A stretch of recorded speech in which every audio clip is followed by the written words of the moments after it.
Hello, I'm Cade Tompkins, and welcome to Cade Tompkins Projects. In the spring of 2016, we exhibited Sophiya Khwaja's work in our gallery, and we were so fortunate to invite two extraordinary women, all of whom have strong ties to Pakistan. Sophiya received her MFA in printmaking from the Rhode Island School of Design in 2007 with a focus on printmaking. Khwaja was born in 1982 in Pakistan. She received her BFA in printmaking from the National College of Arts in Lahore, followed by a Fulbright Fellowship in 2005-2007, which brought her to the Rhode Island School of Design in Providence. Recently, she is a recipient of an artist residency at the Vermont Studio School and is a selected artist for the Campus Art Dubai core program. Her work is in the collection of the Robert B. Haas Family Arts Library, Yale University, as well as UNESCO in Andorra, the RISD Museum, and the United States Educational Foundation in Pakistan. We were so fortunate to also have with us Ayesha Chaudhry, who is a PhD who specializes in Islamic studies and gender studies at the University of British Columbia. She is an author and working on a book titled A Feminist Sharia. Sadia Shepard is a Pakistani-American writer and documentary filmmaker. Sadia wrote a fascinating memoir called The Girl from Foreign. Shepard's writing has also appeared in The Washington Post, The Times of India, Wall Street Journal magazine, and The New York Times. Additionally, her film credits include the September issue, an inside look at Vogue, as well as The Education of Mohammed Hussein for HBO. Sadia graciously agreed to moderate today's discussion between these three fascinating women. And so I'm fascinated by, as I'm looking at this incredibly striking work behind many of you, as well as this piece here that Sophiya describes as a narrative. It's such an interesting word to me. I wanted to ask you a little bit about sort of women's narratives and how some of those ideas, perhaps just as a kind of an initial starting point, or some of the things that are on your mind. So I think in my mind the series all connect.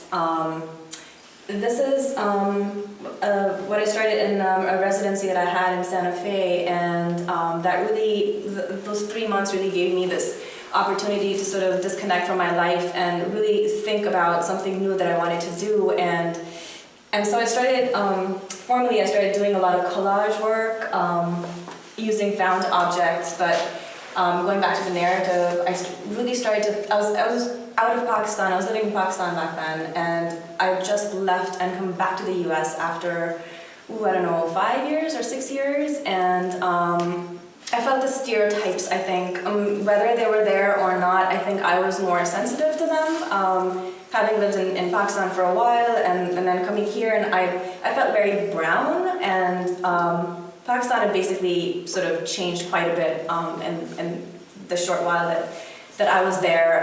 Before, when I was in grad school, this was 2005 to 07. That you were here at RISD? That I was here at RISD. There was not a lot of terrorism. There wasn't. Pakistan wasn't at the forefront of all of it. But when I revisited the U.S., I had all of that baggage with me, and I kept thinking about it over and over again. And in my mind, it directly related to the color of my skin. And so I was thinking a lot about the stereotypes associated with being brown, and through this narrative, you'll see that I'm kind of changing color, and so that's what I was thinking about as well. I wanted to try on like different skin tones and see how people would react to me if I was white or if I was pink over there. And then there's this one point where I'm changing my color from white to green, and I really felt like, I've got it, green is what I am. If I have to be judged for a color, I'd rather be green, because the color of the Pakistani flag is green. It's the color of Islam. It's also on a personal level.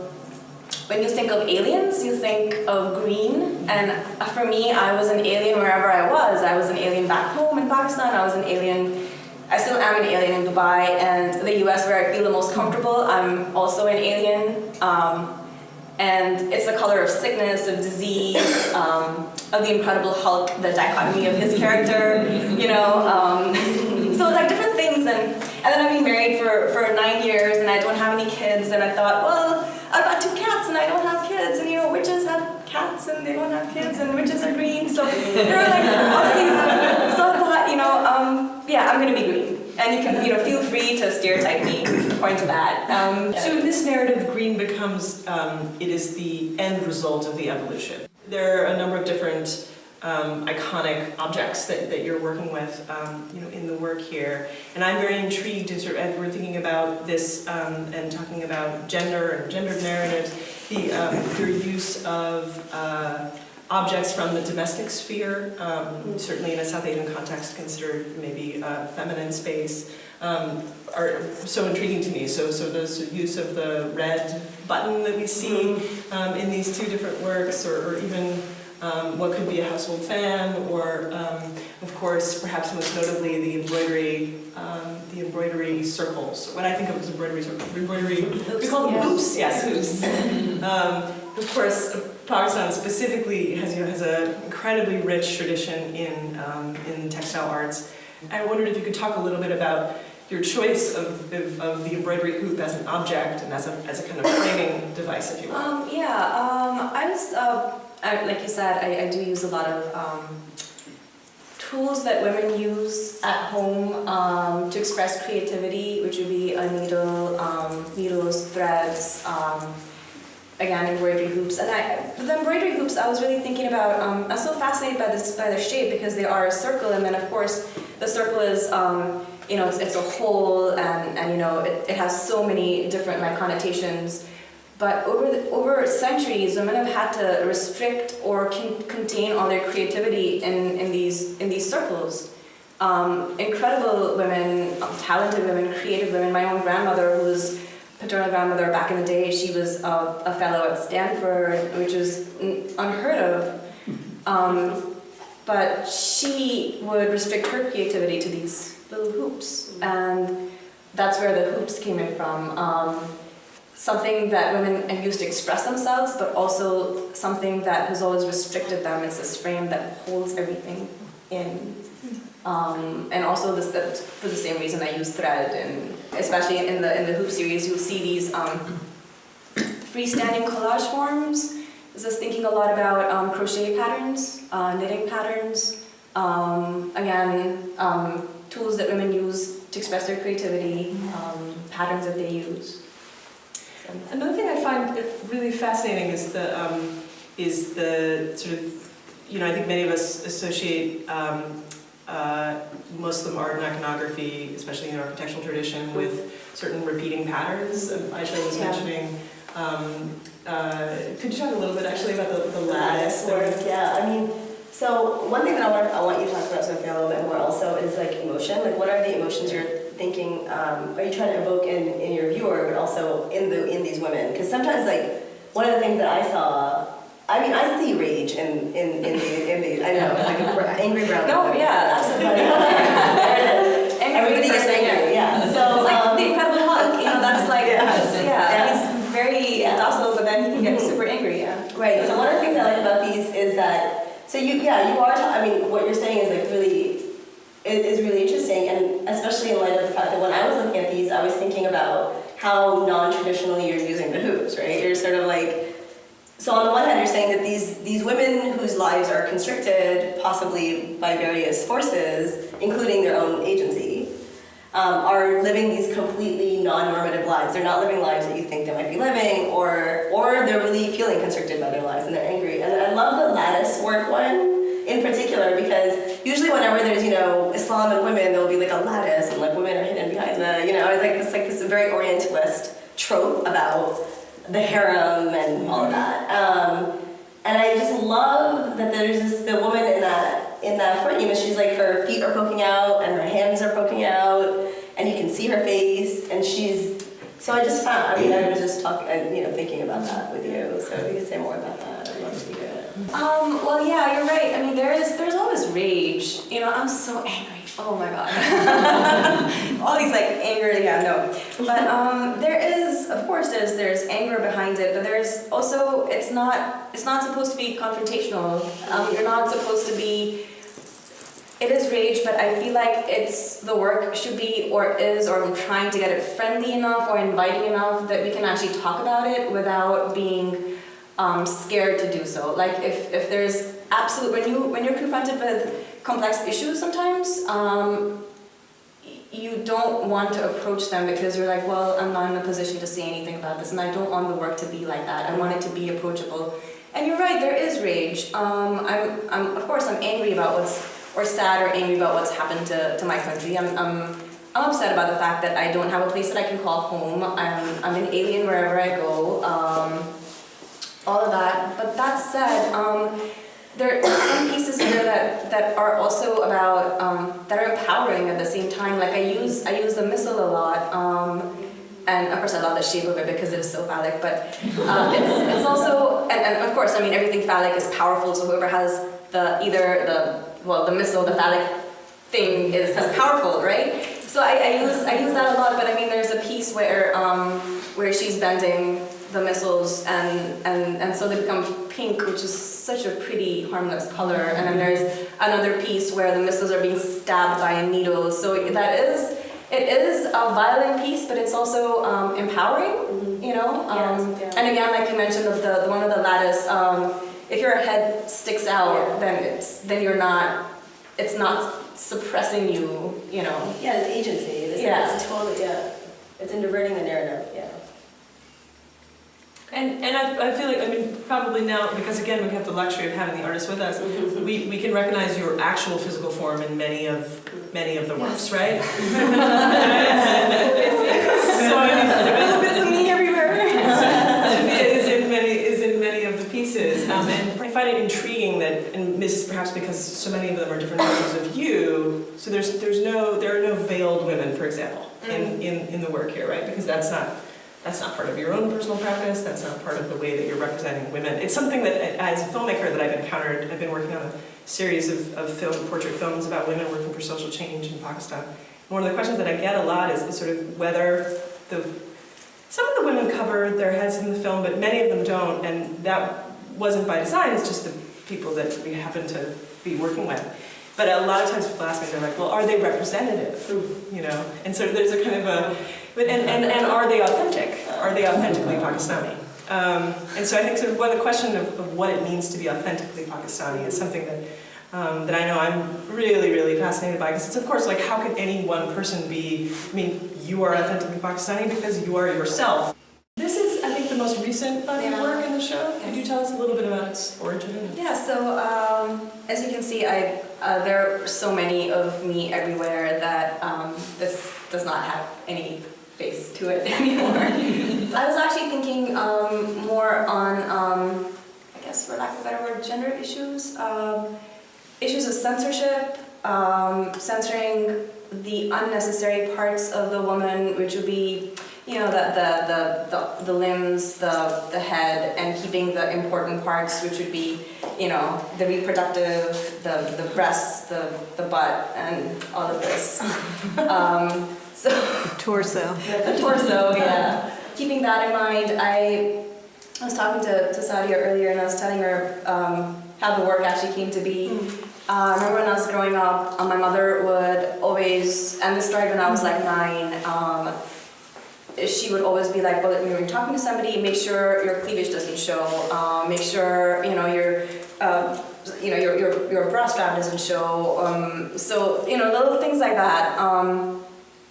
And so, no, you know, it's like no wonder people think women are dumb over there in Pakistan, because half your brain power is being like used up thinking about other things. Like if I'm in a conversation with somebody, half my brain is thinking about my cleavage, my own body. You know, half my brain is thinking about myself. Interesting. And so I'm barely paying attention to what the other person is saying. And so I thought, well, I like the way that my body looks. I don't want to get rid of any of it. I don't want to delete it, but it would be nice if I had the power to restructure it somehow so it works in society a little bit better. So I thought about one of the characters you'll see in there is reversed.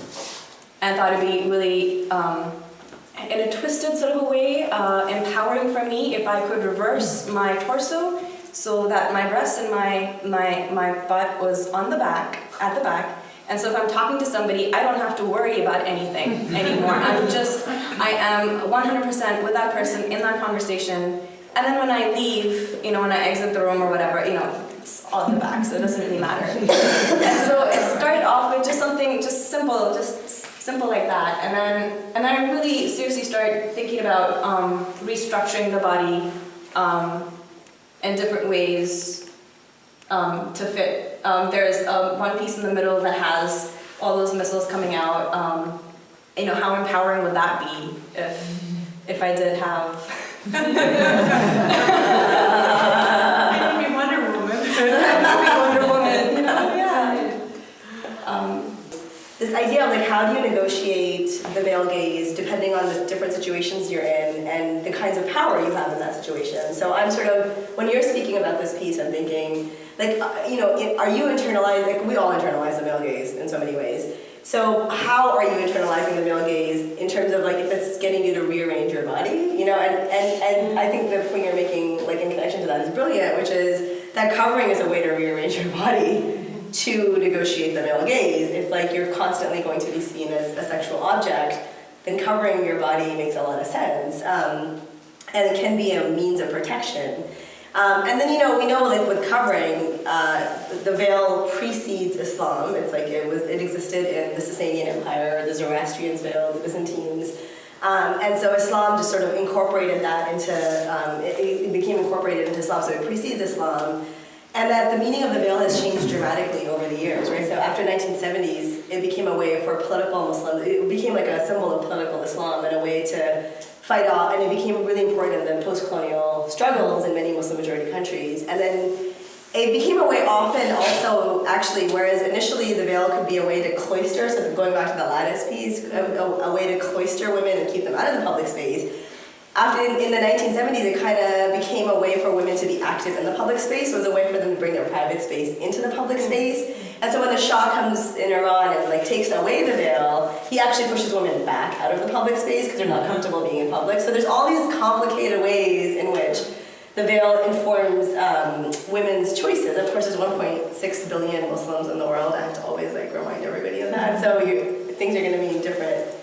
And this also touches on your question earlier, which I think is a really important one about what is a representative Muslim woman or what is a representative Pakistani woman. And I think that's one of the greatest strengths of your work, Sophiya, is that you don't apologize for the women you're portraying. Yeah, it's me. I understand that. But it's not even like that in Pakistan. It's like that everywhere.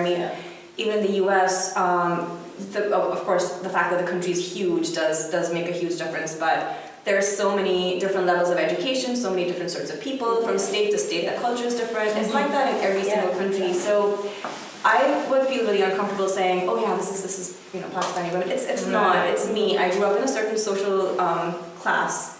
I had a certain education. I was fortunate enough to be at RISD for grad school, and not a lot of people get that. And so it is, but then again, not to say that there aren't lots of people like me there as well. Exactly. So yeah, I don't apologize for that. Well, that's one of the things I like about it, actually. That's what I find so powerful. Yeah, exactly. Yeah. It's the specificity of your work that I think that actually that I find so moving. But which also challenges assumptions that people have about what Pakistani women are like. Exactly. Yeah. Because I do consider, have a Pakistani passport. I grew up there. I was born there. I grew up there. I basically just left 4 years ago. So and I have my own spaces that I navigate there, and I can navigate them pretty well, and this is a result of my navigation of those spaces. Thank you so much again. Thank you all for